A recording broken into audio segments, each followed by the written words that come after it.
Morning students, आप लोगों का अपना YouTube चैनल नवीन क्लासेज में एक बार पुनः स्वागत है। और आज हम आप लोगों के लिए साइंस में ही पाठ नंबर 5 के अंतर्गत गोलीय दर्पण में फोकस दूरी तथा वक्रता त्रिज्या का परिभाषा और ये दोनों के बीच जो संबंध होता है, फोकस दूरी और वक्रता त्रिज्या में जो रिलेशन होता है उसको लेकर के आए हैं। और पाठ नंबर 4 में जो बताए थे हम, गोलीय दर्पण दो प्रकार के होते हैं, अवतल दर्पण और उत्तल दर्पण। अवतल दर्पण और उत्तल दर्पण में ही फोकस दूरी तथा वक्रता त्रिज्या होती है। समतल दर्पण में फोकस दूरी होती है लेकिन फोकस दूरी और वक्रता त्रिज्या में दोनों का संबंध नहीं होता है। मतलब जो a बराबर r/2 जो होता है ना, वो जनरली समतल दर्पण में नहीं होता है, इसमें होता है गोलीय दर्पण में। तो देखिए बोर्ड पर टॉपिक भी दिया गया है, गोलीय दर्पण में फोकस दूरी तथा वक्रता त्रिज्या। इसके बाद बताया जाएगा फोकस दूरी तथा वक्रता त्रिज्या में संबंध। तो ठीक है विद्यार्थी, अब चले आइए डायरेक्ट टॉपिक पर और थोड़ा सा इसको फिगर से समझने का प्रयास कीजिए। तो जैसा कि हम इसके पहले बतलाए थे कि गोलीय दर्पण दो प्रकार के होते हैं। कितना प्रकार के विद्यार्थी लोग? दो प्रकार के। और गोलीय दर्पण में जब हम दो टुकड़ा कर देंगे बीच से, यह देखिए दो टुकड़ा हो गया, और इसके अगर हम पहले बताया हुआ है, थोड़ा सा इसको रिवीजन कर देते हैं।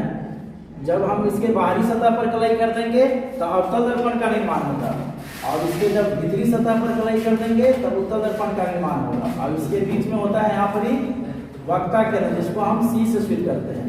अब इसको थोड़ा सा हम अलग कर देते हैं। देखिए ये भीतरी सतह पर कलाई हो गया,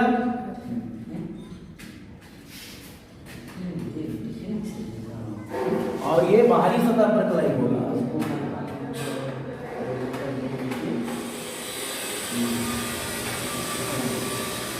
इसका भी नाम एमएन दे देते हैं, इसका भी नाम एमएन दे देते हैं।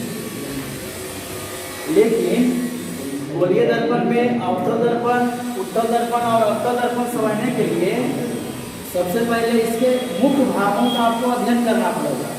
तो हमारे YouTube चैनल से जो विद्यार्थी जुड़े होंगे वो समझते होंगे कि मुख्य भाग इसका क्या है सर। तो पहले हम ना आपको पूरा डिटेल से बता देंगे इसका मुख्य भाग क्या क्या है। तो देखिए इसमें जो होता है तो रेखा पास करती है, गुजरती है एकदम सीधा इस ढंग से, और इसमें भी एक तो रेखा सीधा पास करती है, यह इस ढंग से। तो जो काल्पनिक सरल रेखा गुजरती है उसको प्रधान अक्ष बोला जाता है। यह देखिए इसका प्रधान अक्ष हो गया। ये किस दर्पण का हो गया विद्यार्थी लोग? अवतल दर्पण का। अवतल दर्पण का परिभाषा क्या होता है? जिसका परावर्तक सतह धंसा हुआ रहता है। अवतल दर्पण का परावर्तक सतह धंसा हुआ, क्योंकि कल पाठ नंबर 4 में बताए थे अवतल माने धंसल, और उत्तल का मतलब उठल माने उठा हुआ रहता है। तो इसका देखिए आगे से परावर्तक सतह उठा हुआ है, और इसका आगे से देखिएगा परावर्तक सतह धंसा हुआ है। तो ये जो हो गया प्रधान अक्ष, वो किसको बोलेंगे? XY, और यहाँ भी हो गया प्रधान अक्ष XY। लेकिन दोनों में अंतर क्या है कि इसका जो वक्रता केंद्र होता है इस साइड होता है। तो जब इसका वक्रता केंद्र इस साइड होगा तो इसका वक्रता केंद्र इस साइड होगा, ठीक है। इसका वक्रता केंद्र थोड़ा सा इस साइड होगा। तो यहाँ देखिएगा, यहाँ दर्शा देते हैं इसका वक्रता केंद्र C हो गया। यहाँ बीच में जो रेखा गुजरती है, बीचों बीच जो रेखा गुजरती है जिस बिंदु से, उसको बोला जाता है ध्रुव केंद्र, P हो गया। और इसका वक्रता केंद्र जब उस साइड होता है, थोड़ा सा और इसको बड़ा कर देते हैं। यहाँ देखिए बाई XY हो गया, इसका वक्रता केंद्र हम यहाँ कर देते हैं, यह C हो गया। और इसके बीचों बीच जो रेखा गुजरती है प्रधान अक्ष, उसको ध्रुव बोला जाता है कि P हो गया। P माने पोल, और वक्रता केंद्र का इंग्लिश होता है सेंटर ऑफ कर्वेचर। और ये वक्रता त्रिज्या है, वक्रता केंद्र नहीं समझिएगा, ये फोकस दूरी है, फोकस मत समझिएगा। तो देखिए यहाँ थोड़ा सा गौर करिएगा कि वक्रता केंद्र यहाँ है, तो जितना दूरी ध्रुव से फोकस के बीच का होगा, यहाँ देखिए यहाँ थोड़ा सा फोकस बता दे रहा है F, इसको कैपिटल F से स्विच करेंगे। तो यहाँ से यहाँ का जितना डिस्टेंस होगा उतना ही डिस्टेंस यहाँ से यहाँ का होगा। मतलब यहाँ से यहाँ के बीच की दूरी और यहाँ से यहाँ के बीच की दूरी बराबर होगा। ठीक उसी प्रकार से यहाँ यहाँ के बीच की दूरी भी बराबर होगा, और यहाँ से यहाँ के बीच की दूरी भी बराबर होगा। तो आप थोड़ा सा ना परिभाषा पर आ जाइए। एक बार फिर से सभी विद्यार्थियों का फोकस दूरी और वक्रता त्रिज्या में रिवीजन करवा दे रहे हैं। इस टॉपिक पढ़ाने से पहले फोकस दूरी और वक्रता त्रिज्या किसको कहते हैं रिवीजन करवा दे रहे हैं। ये ये आपका अवतल दर्पण हो गया और ये आपका उत्तल दर्पण हो गया। अवतल दर्पण में जो बीच में बिंदु होता है उसको ध्रुव बोलते हैं। उत्तल दर्पण में जो बीच में बिंदु होता है इसको यहाँ ध्रुव बोलते हैं। यहाँ देखिएगा अवतल दर्पण का फोकस आगे होता है, दर्पण के ठीक आगे, और यहाँ देखिएगा उत्तल दर्पण का फोकस यहाँ देखिएगा दर्पण के पीछे होता है, क्योंकि आगे तो यहाँ हो गया, तो इसका जस्ट अपोजिट है। तो ठीक है विद्यार्थी लोग, अब थोड़ा सा ना फोकस दूरी और वक्रता त्रिज्या समझ लीजिए। किसी गोलीय दर्पण की जब हम फोकस दूरी का परिभाषा बोलेंगे तो सीधे गोलीय दर्पण बोलेंगे, क्योंकि ये घटना अवतल में भी होता है और उत्तल में भी होता है। तो किसी गोलीय दर्पण के ध्रुव तथा मुख्य फोकस के बीच की दूरी को, यह देखिए यहाँ से यहाँ तक, कि यहाँ से यहाँ के बीच की दूरी को फोकस दूरी कहा जाता है। इसको सूचित किया जाता है F से। ये हो गया फोकस दूरी का परिभाषा। फिर से समझ लीजिए एक बार, किसी गोलीय दर्पण, अगर अवतल दर्पण का बोलना है तो बोलिएगा सीधे अवतल दर्पण के ध्रुव, पोल तथा मुख्य फोकस के बीच की दूरी को फोकस दूरी कहा जाता है। अब यहाँ चलिए वक्रता केंद्र का, अगर वक्रता त्रिज्या का अगर परिभाषा दीजिएगा तो ध्रुव और वक्रता केंद्र के बीच की दूरी को वक्रता त्रिज्या कहा जाता है। उसको सूचित किया जाता है कैपिटल R से, और नहीं तो सूचित किया जाता है 2F से। अब कितना विद्यार्थी सोच रहे होंगे कि कैपिटल R ठीक है, सेंटर ऑफ कर्वेचर हो गया, रेडियस ऑफ कर्वेचर हो गया, और C से हो गया सेंटर ऑफ कर्वेचर, ये वक्रता केंद्र हो गया, ये वक्रता त्रिज्या हो गया। ये 2F का सूचित किया गया, तभी हम बताए थे कि यहाँ से यहाँ का जितना दूरी होता है वही दूरी यहाँ से यहाँ का होता है। यहाँ देखिए ये वाला F हो गया, आइए देखिएगा ध्रुव से लेकर के वक्रता केंद्र के बीच की दूरी हो रहा है, तो ये F हो जाएगा 2F। यही कारण वक्रता त्रिज्या को अवतल दर्पण में कैपिटल R या 2F से सूचित किया जाता है। इसको एक बार पूरा याद रखिएगा, क्योंकि जब हम दर्पण का सूत्र साबित करेंगे 1/u + 1/v = 1/a, तो वहाँ वक्रता त्रिज्या को, कहने का मतलब हुआ रेडियस ऑफ कर्वेचर को R से सूचित नहीं करके 2F से सूचित करेंगे। क्या चीज से करेंगे विद्यार्थी? 2F से सूचित करेंगे। तो इसका दो संकेत हो जाता है, वक्रता त्रिज्या का R हो जाएगा 2F, लेकिन जब दर्पण का फॉर्मूला साबित होगा तो वहाँ R, क्योंकि यहाँ देखिए R का कहीं जगह नहीं, यहाँ दिखाई दे रहा है U, V और F, यहाँ F है, तो यहाँ R को 2F से सूचित किया जाएगा। चलिए ठीक से फिर से एक बार विद्यार्थी ठीक से हम आपको परिभाषा बता देते हैं, लेकिन इसमें भी थोड़ा सा बताते हैं। देखिए ध्रुव और फोकस के बीच की दूरी को फोकस दूरी कहेंगे, सूचित किया जाता था, सूचित किया जाएगा F से। यहाँ देखिए ध्रुव और यहाँ वक्रता केंद्र के बीच की दूरी को, चलिए ठीक है विद्यार्थी लोग, तो जैसा कि आप लोग अवतल दर्पण में इसको देख चुके हैं, अब थोड़ा सा ना उत्तल दर्पण में भी इसको देख लीजिए। देखिए ये उत्तल दर्पण हो गया, इसमें तो भीतरी सतह पर किया हुआ रहता है, और ये आपका अवतल दर्पण हो गया, इसमें तो बाहरी सतह पर किया हुआ रहता है। इसमें तो बाहरी सतह पर आता है, इसमें उत्तल दर्पण में भीतरी सतह पर।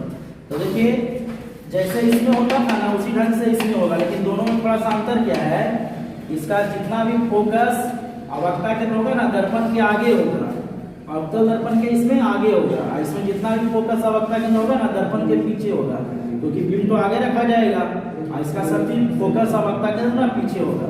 तो देखिए यहाँ थोड़ा सा ध्रुव और फोकस के बीच की दूरी को यहाँ भी बोला जाता था फोकस दूरी, और सूचित किया जाता था स्मॉल f से। तो यहाँ भी ध्रुव और फोकस के बीच की दूरी को फोकस दूरी कहा जाएगा, और सूचित किया जाएगा, डिनोट किया जाएगा स्मॉल f से। ध्रुव और वक्रता केंद्र, ध्रुव और वक्रता केंद्र के बीच की दूरी को वक्रता त्रिज्या कहा जाएगा, सूचित किया जाएगा R से या 2F से। यहाँ भी देखिए R या 2F से, यहाँ भी देखिए R या 2F से सूचित किया जाएगा। अब कितना विद्यार्थी सोच रहे होंगे कि सर ये दोनों तो सेम चीज है, थोड़ा सा का अंतर है। हाँ, थोड़ा सा अंतर क्या चीज का है, जब हम साइंस में न्यूमेरिकल बताएंगे फिजिक्स के अंतर्गत, तब इसमें थोड़ा सा अंतर यह है कि जो बिंदु, कहने का मतलब फोकस और वक्रता केंद्र चाहे दूरी जो भी डिस्टेंस, अब यहाँ देखिएगा ये होगा लेफ्ट साइड, तो वैसे हम घूम रहे हैं तो इधर हो गया राइट साइड, इधर हो गया लेफ्ट साइड, और ये हो रहा है राइट साइड। ध्रुव से देखिएगा, क्योंकि जितना भी दूरियां मापी जाती है ना चिन्हों की परिपाटी में बताएंगे, सभी दूरियां ध्रुव से मापी जाती है। तो ये हो गया लेफ्ट साइड, इधर देखिए, और ये हो गया राइट साइड। थोड़ा सा वीडियो को अंत तक देखिएगा, बढ़िया समझ में आएगा, यानी कि स्किप कर दीजिएगा तो फिर आपको फोकस दूरिया वक्रता त्रिज्या हो गया, समझ में आ गया अच्छे तरीके से। समझने के लिए वीडियो पूरा देखिएगा, अच्छा लगेगा। तो ये देखिए हो गया राइट साइड, तो इसमें क्या होगा ना कि फोकस दूरी और वक्रता त्रिज्या, देखिए बोर्ड पर भी लिख दे रहे हैं, फोकस दूरी जिसको हम स्मॉल f से सूचित करते हैं, और वक्रता त्रिज्या वक्ता त्रिज्या, जिसको हम आर या टी से चिन्हित करते हैं, ये दोनों ना ऋणात्मक होता है। क्या होता है विद्यार्थी? ऋणात्मक। ऋणात्मक को क्या बोलते हैं? माइनस। ये एकदम बिल्कुल इंपॉर्टेंट पॉइंट बता रहे हैं कि अवतल दर्पण की फोकस दूरी तथा वक्ता त्रिज्या, अवतल दर्पण की फोकस दूरी तथा वक्ता त्रिज्या दोनों ऋणात्मक होती है, माइनस में। इसका जो फोकस दूरी और वक्ता त्रिज्या यहाँ लिख देते हैं, फोकस दूरी तथा वक्रता त्रिज्या, इसका क्या होता है? धनात्मक होता है। क्या होता है विद्यार्थी? धनात्मक। धनात्मक का मतलब प्लस में होता है, धनात्मक का मतलब प्लस में। अब थोड़ा सा परिभाषा को एक बार फिर बता देते हैं, अगर जो नोट करना चाहिएगा हम बोल भी देते हैं, नोट कर लीजिएगा। फोकस दूरी और वक्ता त्रिज्या का परिभाषा ऐसे आप बोर्ड पर लिख देंगे, आपके स्क्रीन पर दिखाई देगा, स्क्रीनशॉट ले लीजिएगा। और ये आपको आगे चल के जब a बराबर r/2 साबित करेंगे तो उसमें ना बहुत काम देगा। क्या साबित करेंगे तब? a बराबर r/2। और यह परीक्षा के दृष्टिकोण से मैट्रिक 2023 में चले और आगे भी काफी उपयोगी होगा। और हमारे YouTube चैनल से जो भी विद्यार्थी जुड़े हैं काफी उसको फायदा पहुंचेगा, काफी लाभदायक उनके लिए फील महसूस होगा परीक्षा के दृष्टिकोण से। तो थोड़ा सा ना परिभाषा एक बार फिर से आपको बोल दे रहे हैं। किसी अगर अवतल दर्पण बोलना चाहिएगा तो किसी अवतल दर्पण में ध्रुव फोकस के बीच की दूरी को फोकस दूरी कहा जाता है, जिसे स्मॉल f से सूचित किया जाता है। ध्रुव और वक्ता केंद्र के बीच की दूरी को वक्ता त्रिज्या कहा जाता है, जिसको कैपिटल R या 2f से सूचित किया जाता है। इधर देख लीजिए, उत्तल दर्पण में अगर बोलना चाहिएगा तो उत्तल दर्पण में ध्रुव और फोकस के बीच की दूरी को फोकस दूरी कहा जाता है, f से सूचित किया जाता है। और ध्रुव और वक्ता केंद्र के बीच की दूरी को वक्ता त्रिज्या, जिसको r या 2 से सूचित किया जाता है। चलिए ठीक है विद्यार्थी, अब थोड़ा सा इसमें देखिए कौन दुगना होता है और कौन आधा होता है, क्योंकि ये सब बोर्ड पर आपको लिखा दिया जाएगा। अभी थोड़ा सा समझने का प्रयास कीजिए। तो देखिए फोकस दूरी और वक्ता त्रिज्या, तो जो रिलेशन फोकस दूरी और वक्ता त्रिज्या का गोलीय दर्पण में होता है, क्योंकि गोला से मिलकर बनता है, तो वही रिलेशन ना वृत्त में अगर आप पढ़े होंगे त्रिज्या और व्यास, त्रिज्या और व्यास। त्रिज्या का मतलब रेडियस और व्यास का मतलब डायमीटर d।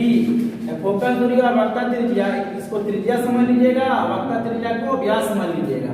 ये आपको हम समझाने के लिए बता रहे हैं, क्योंकि त्रिज्या और व्यास जनरली सब लोग विद्यार्थी जानते होंगे। ये देखिए थोड़ा सा बोर्ड पर भी, ये आपका सेंटर हो जाता है, इसको ऐसे करके मिला देते हैं, रेडियस हो जाता है, इसको ऐसे मिला देंगे तो भी रेडियस हो जाएगा, ये दुगना हो जाएगा, तार और दुआर हो जाएगा, ये आपका व्यास हो जाता है, d बराबर दुआर। यही काम यहाँ करता है। तो देखिए यहाँ त्रिज्या जो व्यास का आधा होता है, तो यहाँ गौर करिएगा थोड़ा सा, फोकस दूरी वक्ता त्रिज्या का आधा होगा। और चूंकि यहाँ से यहाँ तक ये फोकस दूरी है, यहाँ से यहाँ तक वक्ता त्रिज्या की वाला दुगना होगा। कहने का मतलब वक्ता त्रिज्या फोकस दूरी का दुगना होता है और फोकस दूरी वक्ता त्रिज्या का आधा होता है। अब मेरे ख्याल से सभी विद्यार्थी लोग समझ गए होंगे, क्योंकि यह ऑब्जेक्टिव में भी कभी कभी एग्जाम में दे देता है कि किसी अवतल दर्पण दे देगा, किसी अवतल दर्पण की वक्ता त्रिज्या 14 सेंटीमीटर है तो उसकी फोकस दूरी क्या होगा। तो अगर वक्ता त्रिज्या दे दिया जाएगा कि r बराबर 14 सेंटीमीटर है, तो इसका आधा कर दीजिएगा, क्योंकि फोकस दूरी उसका आधा होता है, तो 7 सेंटीमीटर कर दीजिएगा। और यदि एग्जाम में फोकस दूरी दे देगा 7 सेंटीमीटर, फोकस दूरी दे देगा 7 सेंटीमीटर, तो वक्ता त्रिज्या उसका दुगना कर दीजिएगा, तो 7 दूनी 14 सेंटीमीटर हो जाएगा। लेकिन यहाँ सवाल उठ गया निगेटिव पॉजिटिव का, इसका निगेटिव कब करिएगा और पॉजिटिव कब करिएगा। तो निगेटिव कीजिएगा अवतल दर्पण में, अवतल दर्पण में फोकस दूरी जब 7 सेंटीमीटर दिया हुआ रहेगा तो इसको -7 सेंटीमीटर कर दीजिएगा। और उत्तल दर्पण अगर दिया हुआ रहेगा 7 सेंटीमीटर तो इसको +7 सेंटीमीटर कर दीजिएगा। लेकिन दूरी जब लिखने के बारे आएगा तो 7 सेंटीमीटर लिखाएगा। चिन्ह केवल ना दर्पण को शो करता है कि दर्पण अवतल है या उत्तल है। यदि अवतल रहेगा तो माइनस में हो जाएगा। चलिए ठीक है विद्यार्थी लोग, तो जैसा कि बोर्ड पर लिखा हुआ है कि अवतल दर्पण की फोकस दूरी ऋणात्मक होता है, अर्थात माइनस में होगा। जब इससे संबंधित न्यूमेरिकल बताया जाएगा फिजिक्स में, तो आपको ये ऋणात्मक और धनात्मक ध्यान देना है। और ये उत्तल दर्पण रहेगा जिसका फोकस दूरी और वक्ता त्रिज्या दोनों क्या होगा, धनात्मक होगा। मतलब अवतल दर्पण का माइनस में होगा और अवतल दर्पण का माइनस में होगा फोकस दूरी, अवतल दर्पण का प्लस में होगा। ठीक है, तो आप इसका हम परिभाषा भी आपको बोर्ड पर लिख करके बताते हैं। इसका परिभाषा भी हम आपको बोर्ड पर लिख करके बता रहे हैं, आप इसका स्क्रीनशॉट ले लीजिएगा, आपको काफी फायदा इससे पहुंचेगा।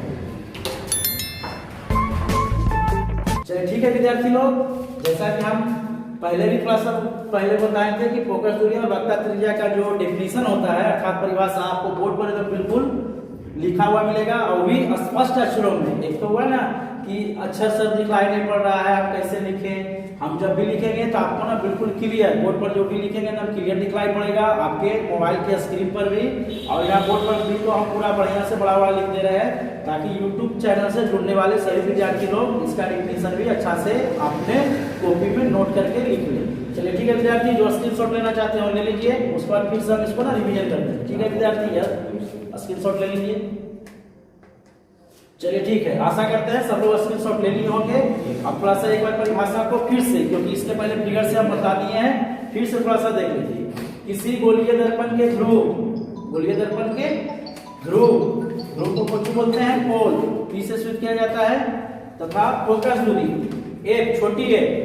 फोकस दूरी का इंग्लिश क्या होता है? फोकल लेंथ, फोकस लेंथ ना है फोकल लेंथ, और जिसमें सूचित किया जाता है एफ से, के बीच की दूरी को ही उस गोलीय दर्पण की फोकस दूरी कहते हैं। फिगर से हम इसके पहले बता भी दिए थे। इसे संकेत में प्रायः स्मॉल एफ से सूचित किया जाता है, कैसे से? स्मॉल एफ से। वक्ता त्रिज्या radius of curvature, radius of curvature, इसमें क्या होगा? किसी गोलीय दर्पण के ध्रुव छोटी पी से तथा वक्ता केंद्र इसको सी से के बीच की दूरी को ही वक्ता त्रिज्या कहते हैं। इसे संकेत में प्रायः कैपिटल आर या टी से सूचित किया जाता है। कुछ याद नहीं करना है, दोनों दूरी ध्रुव से मापा जाएगा। चिन्हों की परिपाटी में बिल्कुल और क्लियर कर देंगे, इससे भी ज्यादा क्लियर कि गोलीय दर्पण हो चाहे लेंस हो, सभी दूरियां दर्पण में जनरली ध्रुव से और लेंस में प्रकाशीय केंद्र से मापी जाती है। तो ध्रुव जब भी अगर दूरी निकालेगा ना तो ध्रुव से फोकस के बीच की दूरी फोकस दूरी और ध्रुव से वक्ता केंद्र के बीच की दूरी वक्ता त्रिज्या कहलाता है। चलिए ठीक है विद्यार्थी, अब दोनों के बीच संबंध भी थोड़ा सा लिखा देते हैं कि फोकस दूरी तथा वक्ता त्रिज्या में क्या संबंध होता है। भाई से तो हम बता भी दिए थे कि फोकस दूरी वक्ता त्रिज्या का आधा होता है। यहाँ बोर्ड पर लिखा हुआ है जैसे त्रिज्या व्यास का आधा होता है, तो उसी ढंग से फोकस दूरी वक्ता त्रिज्या का आधा होगा, और वक्ता त्रिज्या के बारे में बोला जाएगा ना तो फोकस दूरी का दुगना होगा। ठीक उसी प्रकार से जैसे व्यास त्रिज्या का दुगना होता है। किसी का भी व्यास रहे, चाहे वो बेलन का व्यास रहे, वृत्त का व्यास रहे, शंकु का व्यास रहे, गोला का व्यास रहे, अर्धगोला का व्यास रहे, जो क्षेत्रमिति पढ़े होंगे 10th क्लास का या 9th क्लास का, उसमें घन घना बेलन शंकु गोला का चैप्टर पढ़ना होगा। बेलन शंकु गोला तो सभी का व्यास जैसे दुगना होता था, उसी के आधार पर, क्योंकि हमारा काम है सभी बच्चों को ना थोड़ा सा रिवीजन कराते रहना और उसको पर्यावरण से या फिर पिछला जो भी चैप्टर पढ़ रहा है मैथ से भी जुड़ करके बताना, क्योंकि आगे चल करके आईएससी में मैथ फिजिक्स केमिस्ट्री जब भी जाइएगा ना तो सब तीनों साथ में जाता है, जिसको शॉर्ट में पीसीएम कहा जाता है। फिजिक्स केमिस्ट्री मैथ को पीसीएम कहा जाता है जनरली पेपर में। यहाँ देखिए व्यास जो होता है त्रिज्या का दुगना होता है, त्रिज्या व्यास का आधा होता है। उसी के तर्ज पर हमने लाया है कि ताकि विद्यार्थी रटे नहीं, फोकस दूरी वक्ता त्रिज्या का आधा होता है और वक्ता त्रिज्या फोकस दूरी का दुगना होता है। तो इसको भी हम ना इंपॉर्टेंट पॉइंट्स में लिखा देते हैं ताकि सभी विद्यार्थी लोग को याद रहे। चलिए ठीक है विद्यार्थी, तो थोड़ा सा लिखाते हैं।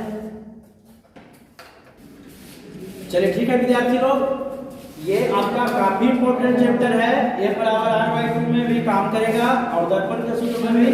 इसी कारण से ना फोकस दूरी और वक्ता त्रिज्या में हम यहाँ देखिए बोर्ड पर संबंध भी बतला दिए हैं। संबंध को इंग्लिश में रिलेशन बोलते हैं कि फोकस दूरी और वक्ता त्रिज्या में क्या संबंध है। तो हम बार बार एक ही चीज को बार बार दोहरा रहे हैं ताकि YouTube चैनल से, मेरे YouTube चैनल से जुड़ने वाले मेरे कोचिंग के ही नहीं, मेरे क्षेत्र के ही नहीं, बल्कि बाहरी क्षेत्र, दूर दराज के क्षेत्र, दूर दराज राज्य के लोग हो चाहे दूर दराज जिला के लोग हो, सभी को फायदा पहुंचे, सभी को फायदा पहुंचे। इस स्थिति में है जो कि फायदा पहुंचने के कारण ही हम आपको ना बोर्ड पर भी लिख दिए हैं कि हम हमारे क्षेत्र के लोग को ही ना फायदा बल्कि दूसरे लोगों को भी फायदा पहुंचे। तो देखिए फोकस दूरी तथा वक्ता त्रिज्या में क्या संबंध है। किसी गोलीय दर्पण की फोकस दूरी उसकी वक्ता त्रिज्या की आधी होती है। फोकस दूरी जो है वक्ता त्रिज्या की क्या होगी? आधी। जैसे आप बताए थे त्रिज्या व्यास का आधी होते हैं। तो थोड़ा सा तो गौर कीजिएगा, इसमें ना मैथ का भी नियम लगेगा। फोकस दूरी वक्ता त्रिज्या बटा 2 कैसे होगा? फोकस दूरी ना आधा होता है वक्ता त्रिज्या का। तो मैथ का क्या नियम है ना कि जो आधा होता है उसमें 2 से भागा नहीं दीजिएगा। जैसे हम बोल दिए कि ये मान लिया जाए 50 रुपया है और ये है 100 रुपया, और राम के पास जो है ये श्याम से ना आधा रुपया है, यहाँ देखिए ये ना आधा है, देखिएगा सीधे ये आधा है, तो इसमें 2 से भागा दीजिएगा ना, तब दोनों बराबर होगा। देखिए 50 50 दूनी 100, 50 बराबर 50, दोनों बराबर हो गया ना। उसी ढंग से यदि फोकस दूरी वक्रता त्रिज्या का आधा होगा, फोकस दूरी वक्रता त्रिज्या का आधा होगा, तो इसमें 2 से भागा नहीं लगेगा, इसमें 2 से भागा लगेगा बराबर करने के लिए। क्योंकि मैथ का ये नियम है, जो 2 से आधा रहेगा उसमें 2 से भागा नहीं देना है, ठीक भाग वाला भागा देना है। मतलब ये आधा रहेगा 3 से भागा, ये आधा रहेगा 3 से भागा, ये दुगना रहेगा 13 में 2 नहीं गुना कर 13 गुना करना है। यहाँ देखिए फोकस दूरी बराबर r/2, फोकस दूरी को इसके पहले बताए थे छोटी f से, अब वक्रता त्रिज्या को कैपिटल R से, ये बराबर r/2। और दूसरा हो जाता है, इसी का जस्ट उल्टा कर भी कर सकते हैं, क्रॉस मल्टीप्लाई कर दीजिए, r गुना 1 r हो जाएगा और 2 गुना f हो जाएगा। दूसरा भाषा बोलेंगे किसी गोलीय दर्पण, और गोलीय दर्पण माने अवतल या उत्तल की वक्रता त्रिज्या उसकी फोकस दूरी की क्या होती है, दुगनी होती है। तो दूसरा भाषा में वक्रता त्रिज्या बराबर 2 गुना फोकस दूरी, वक्रता त्रिज्या को शिफ्ट किया जाता है r से, 2 गुना फोकस दूरी को शिफ्ट किया जाता है स्मॉल f से।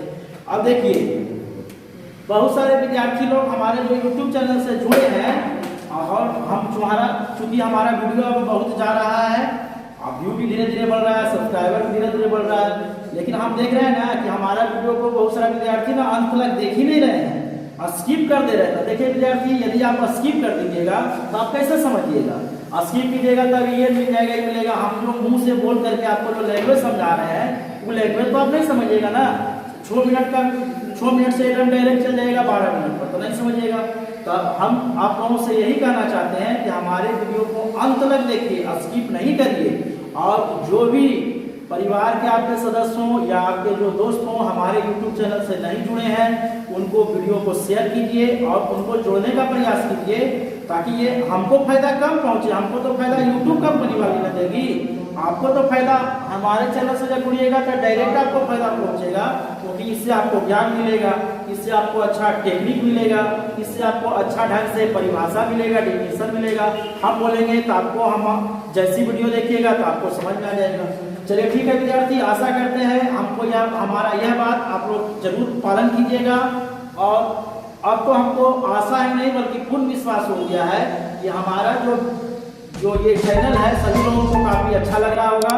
तब अगर अच्छा लग रहा होगा तो आप पूरा विश्वास बढ़ते जा रहा है, तो इस वीडियो को आप पूरा वायरल कीजिए, हमारे YouTube चैनल को पूरा आप इधर उधर फैलाइए, प्रसारित कीजिए, ताकि इससे जन जन तक शिक्षा का स्तर बढ़े, डेवलप करे और सभी लोगों को फायदा पहुंचे। ठीक है ओके विद्यार्थी, थैंक यू।